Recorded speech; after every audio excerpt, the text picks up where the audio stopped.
여러분 안녕하세요. 반갑습니다. 비트코인 올해도 반등 힘들다. 왜? 이런 기사가 떴어요.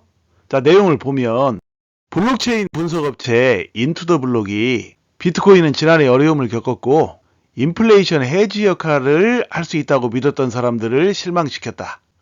올해에도 비트코인은 매크로 환경, 채굴자 이탈 등 영향으로 추가적인 역풍을 맞을 수 있다고 진단했습니다. 그러니까 이 암호화폐 비트코인은 암호화폐 중에서도 가장 탈중앙화가 되어 있죠. 그래서 기존의 통화가 작년에 인플레이션을 많이 겪었죠. 근데 이런 그 인플레이션에 대한 해지 역할을 비트코인이 할 줄 알았는데 비트코인 가격도 막 떨어졌죠. 그래서 사람들을 실망시켰다는 얘기예요. 실망하다 보니까 당연히 비트코인 채굴자들도 이탈을 했죠.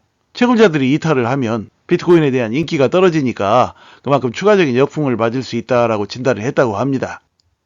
자, 이게 이제 블록체인 분석업체 인투더블록이 이제 분석한 내용들이죠. Let's take a look at Bitcoin 하고 이제 내용이 쭉 써 있어요. 앞에서 말했던 내용들이. 자, 그 다음을 보면 자, 블록체인 분석업체 인투더블록은 10일 트위터를 통해 이전의 약세장에서 채굴자들은 바닥에 가까운 수준까지 해시레이트를 낮췄다. 해시레이트라는 것은 채굴률이죠. 채굴 비율. 채굴을 많이 하느냐 적게 하느냐. 하지만 2022년 약세장에서 비트코인 네트워크의 해시레이트는 2018년 3분기 때처럼 신고점을 경신하기도 했다. 문제는 전 세계적인 에너지 비용 증가에 해시레이트 상승까지 겹치면서 채굴자들의 채굴 마진은 급격하게 하락했으며 채굴자들이 손실을 보고 있다는 것이다. 이렇게 말했네요. 그러니까 채굴을 하려면 컴퓨터로 이렇게 하다 보니까 전기세가 많이 들죠. 자, 이를 견디지 못한 다수의 채굴자들이 채굴 활동을 중단할 것으로 전망되며 결국 2024년 비트코인 해시레이트 감소로 이어질 수 있다고 설명했다. 채굴 활동을 중단하면 당연히 채굴률이 감소하게 되어 있죠. 자, 그 다음을 보면 암호화폐 채굴 데이터 플랫폼 해시레이트 인덱스도 올해 비트코인 약세장이 끝날 것이며 올해 끝난대요. 올해 2023년. 본격적인 강세장은 내년까지 기다려야 한다고 전망했다고 합니다. 그러니까 올해는 비트코인이 별 볼 일이 없고 내년부터나 좀 비트코인 가격이 오를 것이라는 그런 얘기예요. 해시레이트 인덱스는 아케인 리서치에 따르면 현재 비트코인 약세장은 376일째 지속되고 있으며 이는 2014년에서 2015년, 2018년 약세장과 비슷한 기간이다. 이렇게 말했네요.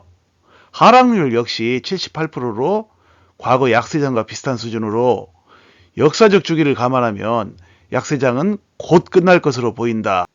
다만 본격적인 강세장이 시작되는 기는 아직 이르다. 전통 금융기관이 비트코인을 수용하기 시작하려면 약 1, 2년 더 기다릴 것으로 보인다.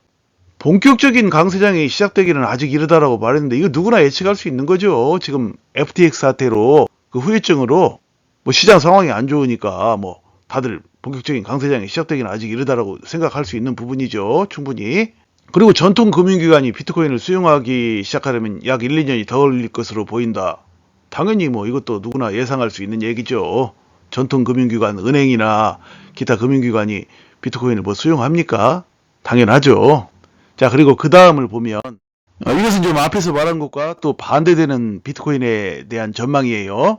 한편 글로벌 자산운용사 바네크의 디지털 자산 연구 책임자 이 매튜 시겔이라는 사람이 인플레이션 완화, 에너지 문제 감소, 또 우크라이나 휴전 가능성을 근거로 2023년 3분기까지 비트코인이 3만 달러까지 상승할 것이라고 전망했다고 합니다.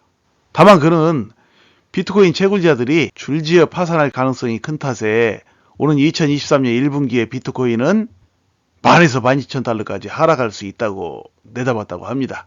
그러니까 2023년 올해 한 해 동안 약 3만 달러까지 비트코인이 상승을 하긴 하는데 연초에는 그러니까 1분기 그러니까 3월달까지는 비트코인은 10,000에서 12,000달러까지 하락할 수 있다라는 얘기예요. 이렇게 바닥을 찍고 나서 이제 올해 안에 3만 달러까지 이제 상승할 것이라고 앞에서 말한 것과 이제 반대 의견을 내놨어요. 자, 그러나 언론에서 나오는 이런 모든 얘기들은 다 추측일 뿐입니다. 이런 전망들이 맞아 떨어지는 확률은 절반밖에 안 됩니다. 2023년에 전혀 오르지 못할 것이다. 내년부터 갈 것이다 했는데 2023년에 엄청난 또 폭등을 할 수가 있어요. 왜냐? 주식이나 코인 가격은 대중의 투자 심리, 어느 순간에 투자 심리가 한번 주어지면 그로 인해서 대중의 광기가 거기에 결합하면서 뭐 끝없이 상승하고 그러죠. 그러니까 뭐 그리고 이것은 누군가가 어떤 뭐 전문가라든지 또는 어떤 뭐 글로벌 자산 운영사, 디지털 자산 연구 책임자 뭐 이런 사람들이 맞출 수 있는 분야가 아니에요. 다들 그냥 한 번씩 다들 해보는 말입니다. 맞으면 인기를 끌고 또 틀린다고 해도 또 사람들이 금방 잊어버려요. 그러니까 너도 나도 한마디씩 다 하는 것이죠. 우리 투자자들은 이런 말들은 그냥 참고사항으로만 보면 됩니다. 자, 그 다음을 보면 올해 암호화폐 업계 최대 스캔들은 이것이라는 기사가 또 있어요. 자, 그 내용을 보면 미국 NBA 팀 댈러스 매버릭스의 구단주이자 크립토 친화적 억만장자 기업가 마크 큐반이 더 스트리트와의 최근 인터뷰에서 올해 암호화폐 업계 최대 스캔들은 중앙화 거래소에서의 워시 트레이딩이 될 것이다 라고 말했어요. 그 워시 트레이딩이 자전거래죠. 여러분 이 자전거래에 대해서 아시나요? 이 자전거래라는 것은 고객이 동일한 가격, 동일한 물량의 주식이나 코인을 대량으로 주고받는 것을 말하는 것입니다.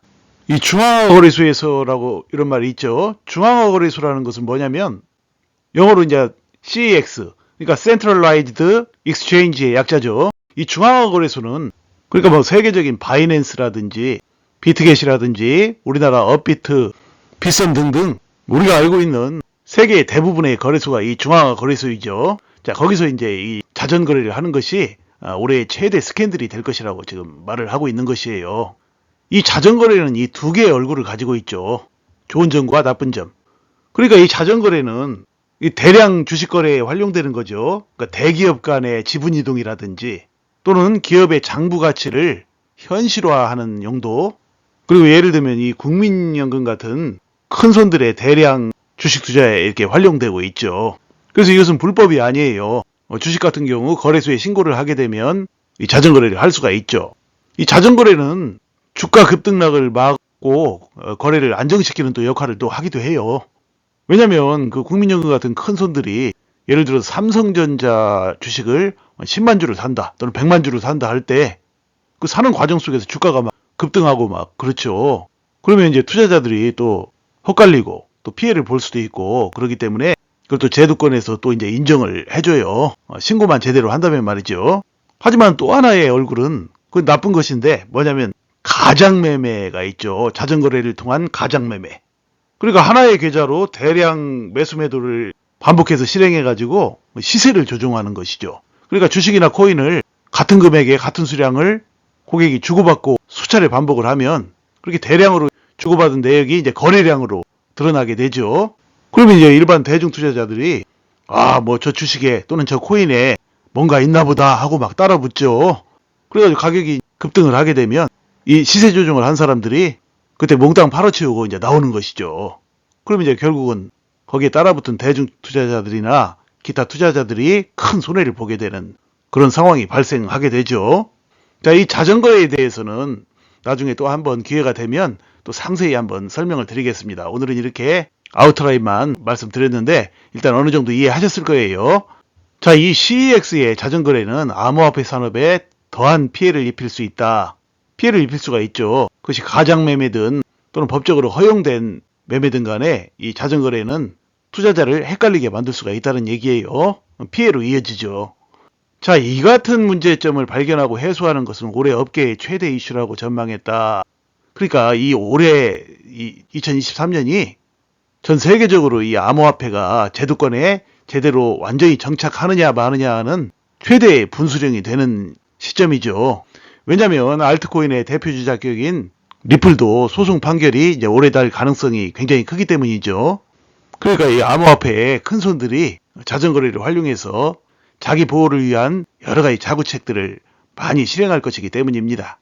자, 그는 중앙화 거래소 거래량은 모두 가짜다.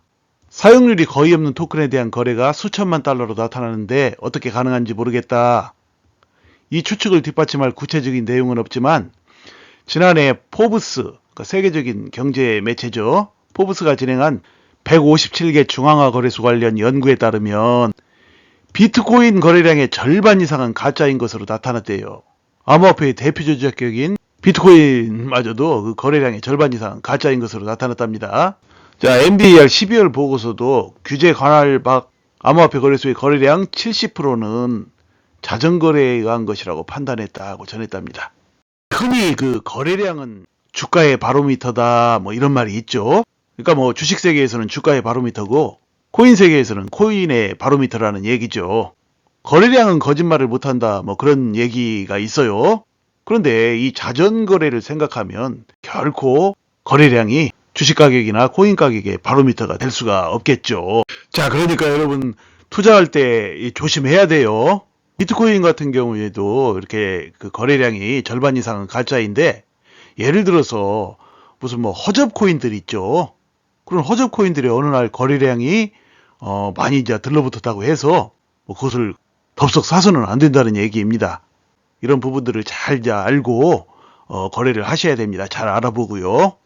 자, 암호화폐에 투자하는 모든 투자자 및 시청자 그리고 또 구독자 여러분 힘내시고요. 올해 2023년은 여러분의 인생의 일대 전환기가 되는 놀라운 일들이 있기를 바랍니다. 자, 여러분 이야기를 마치겠습니다. 여러분 시청해 주셔서 감사드리고요. 늘 건강하시고 행복하세요. 고맙습니다.